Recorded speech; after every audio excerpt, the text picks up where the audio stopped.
30,000 a year. That is not nothing.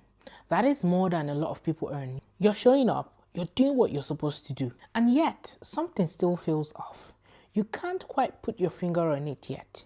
You're not broke, but you're not free either. If that's you, stay with me because I think I understand exactly what's going on. This is Hello Misola and you're welcome to another episode. Let's read a letter today. Hello Misola, I've been in my job now for about 2 years. I currently earn £30,000 and I know I should be grateful, for which I am, but I still feel stuck. What am I missing?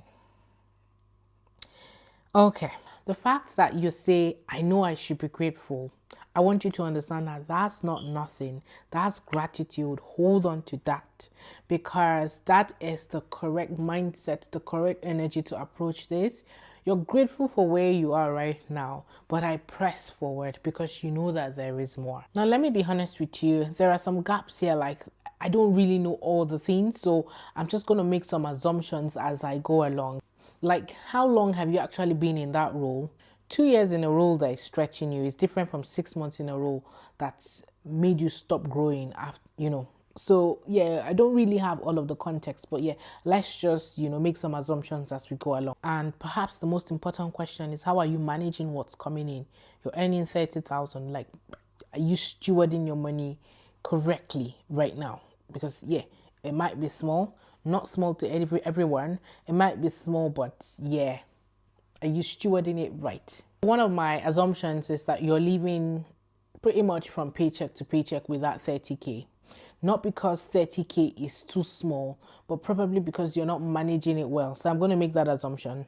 And based off of that, the truth is that it's not the amount on your payslip that is keeping you stuck. Yes, increasing your earning potential matters a lot. But if you cannot manage your money now that it is £1,800 a month, you're not going to be able to manage your money when it comes to 10,000 or 12,000. No, after tax, 10,000 becomes about 5 grand a month. You will not be able to manage it then. So the salary, the headline salary, is not the ceiling. It's your habits, your relationships with money, and your systems that you're building around your money. That is what is keeping you stuck. And that's good news because all of these things are within your power to change them. So let's move on.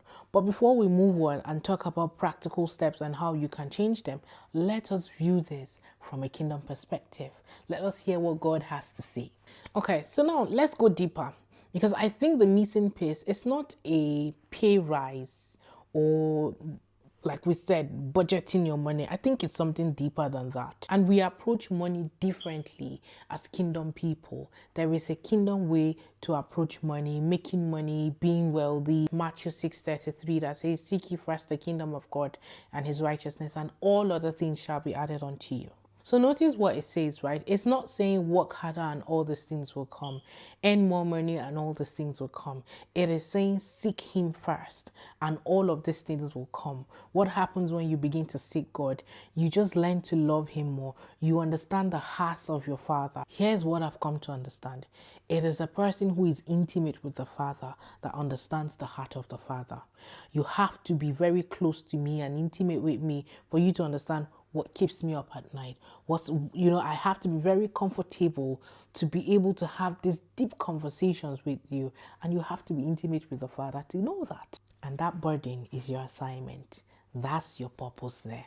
So I hope I have summarized what I'm trying to ramble and say, and you get it. And you are in the perfect position to start thinking about your purpose, because right now you've got something coming in. If you manage the money well, it might not be able to get you the opportunity to live lavishly, right? But it keeps you above board, above water. You're able to, put a roof over your head, live and pay your bills. But now, we're now thinking assignment. We're not thinking more money. Because when you start thinking assignment, it is that would lead you to, okay, am I going to go up the corporate ladder? So am I transitioning to tech? Or no, am I going up to the managerial roles? Or no, am I starting some sort of side business? Or am I transitioning to something else entirely? Your assignment? Or am I even just going into content creation? Because it is he who gives you power to get wealth, to make more money, not the job title, not the business, not the investments, not the properties that you own, because all of those things can fail you. And here's the thing about assignment: there's a level of showing up fully, being in the center of your purpose, working in that thing God put you here to do, doing your assignment, that money is not optional. It's a compulsory must have. It simply has to happen because that is what God has ordained. So the person who is stuck is often not missing a pay rise. The person is missing the assignment. And yes, especially you who is an immigrant that is here, you're not just here to make your life better. You're here to fulfill your assignment. So the question I want you to sit here with is not, Lord, how do I make more money? But Lord, why am I here? What is it that you brought me here to accomplish? Okay, let's get practical now. Here are 4 things I want you to do. Number 1, sit with your numbers. So this week, I want you to open your bank app, not to overwhelm yourself. Just look, know what's coming in, know what's going out, and know what you don't have, right? So we're not now speculating that, oh, I don't have this. We know exactly that I don't have this, or I have it, but I'm just not managing it well, or I'm spending unnecessarily on things. And it's not a matter of trying to cut back. You just want to be aware. Because how can you solve what you don't know? So facing the truth, even if it's uncomfortable, is the first act of stewardship. So write it down. Make a simple list. You cannot build a plan on what you don't know, on what you don't understand. Number 2, steward what you have. This is a biblical principle. It's also a practical principle, and they're saying the same thing. Manage your money. Because if 30K is leaving your hands with nothing left, then 10K is going to do the exact same thing. So start a simple system. At the end of the month, is it 50 that you have? The aim and what people say, there are different systems and different strategies. Pay your 10% tithe, save 10%, leave on the rest and whatever. But even just start small. Have something left that you have, you can hold, and just keep it for yourself at the end of the month. Is it 50? Is it whatever? Beyond you having spare money, right? It gives you that feeling of control, that you're in control of what you have. You're no longer scared to look at your bank account. It's just money. That way, you're not even saving the money as well, right? It's just money. It's a tool. It gives you options. It gives you this. It's not a God. Know your numbers. And when you know your numbers, you can make decisions. Do I need this? Do I not need it? Oh, no, I actually need it. So keep it. But yeah, I can keep this, I can save this, I can save that. It's all there for you to spend, give, and do whatever it is you want to do with it. But you're managing it well. It's not a God to you because it answers to you. Step 3, work on increasing your earning potential.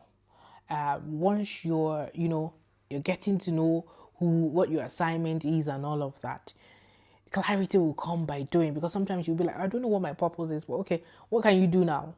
Right? And I think I've said it in previous videos, God will course correct you. Because if you're like, okay, maybe I can upskill, get a better paid job, you don't just want to sit down and say, oh, I'm trying to figure out what my purpose is, and you're not doing anything. Do you need to get a job?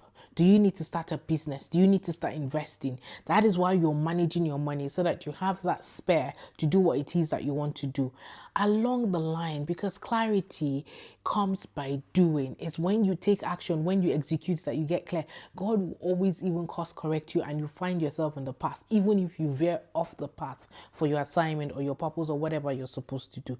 I just want you to take action. So what's the next step for you? Do you need to get some sort of certification? Is there a skill that you can build? What would take you to the next level? You know your circumstance. And if this answer does not satisfy you, start looking elsewhere. Don't wait for someone to tap you on the shoulder. Go and have that conversation.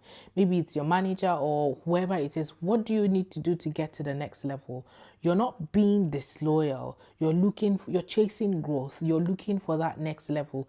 And you, your future self, requires that of you. And then step 4, start moving towards your assignment. This is the one thing that will change everything. Are you called to be in the financial sector, to look at the mortgage system and fix it and all of that? Then that is your assignment. How can you start shifting towards that? Are you called to be an entrepreneur, to produce socks? Do you have a passion for fashion, the fashion industry? How are you going to use that passion for fashion? How are you going to use it to change the world, to make your world a better place? Are you called, I love marketing, I love content creation. How am I going to use it to make the world a better place? I'm trying to do that right now. Are you a medical doctor? Are you whatever it is, are you a parent? Are you a wife? Are you, whatever it is that you are, there is an assignment for you. You say you don't know it, but start chasing the next step, the next level of growth, and start veering off towards your assignment. Trust me, it would come. You will figure it out. I believe that you will. So let me quickly just give you some tips as to how you can start veering towards your assignment. There are a couple of questions you need to ask yourself. So first of all, is there something you come alive doing? Like when you're doing it, it just makes you come alive. For me, it's clicking that upload button on my videos. Is there a problem you keep noticing that needs solving, right? And you know the solution to it? Is there something that people always ask you for help with? Start there. Take one step, even if it's a small one, just start. Do you need to sign up for that course? Like, even if it's a social media course, sign up for that course, because excellence is also something that you need, right? So, yeah, take that step. What is the next step that you need to do, to execute, to undertake? If you don't know how to, if you don't have the funds to pay for the course right now, what is that free tool, that free resource? And as you move, bring God into it, honestly. Because it's your assignment. He's the one that gave you that assignment. So he's the one that will give you clarity. You cannot be chasing for your assignment and what you're supposed to do from someone who did not give it to you. It's as simple. Go and ask the one who gave you. It might take time, but he will direct you and he will lead you there. So as I bring this to a close, I will say this clearly. You're not stuck because you're not talented enough. You're not stuck because 30K is as good as it gets you. You're not stuck because God forgot about you. You feel stuck because you've not yet found the unlock. And the unlock is not a number. It's a direction. It's a relationship. It is intimacy with the Father, who already knows the path and has been waiting for you to come to him and ask him so that he will reveal it to you. Draw close to him, stop chasing the bag, and pant after your Father. And then watch what happens when purpose and obedience are in sync and they start working together. You'll be amazed. It's mind-blowing. You're not here by accident. You're not earning 30K as your final destination. This is a season. Steward it, seek him in it, and step into the assignment that he's been preparing you for. He will not withhold good things from you. So go and seek him. So if I spoke to you, I would love to read your letter next. All you need to do is click the link in the description. It will take you to a form. You just need to put in your question there. That's your letter. And I read every single one of them. And who knows, we might just be answering your question in the next couple of days or tomorrow. You never know. Maybe not tomorrow, but we would get to it. And also, if you enjoyed this episode, if you loved watching this video, or you love watching any of the videos on this channel, please, I'd love for you to subscribe. It makes me understand that what I'm doing is valuable. And like this video, it gets to reach more people. But also share it if you know someone who is currently stuck on this journey and they need to move forward.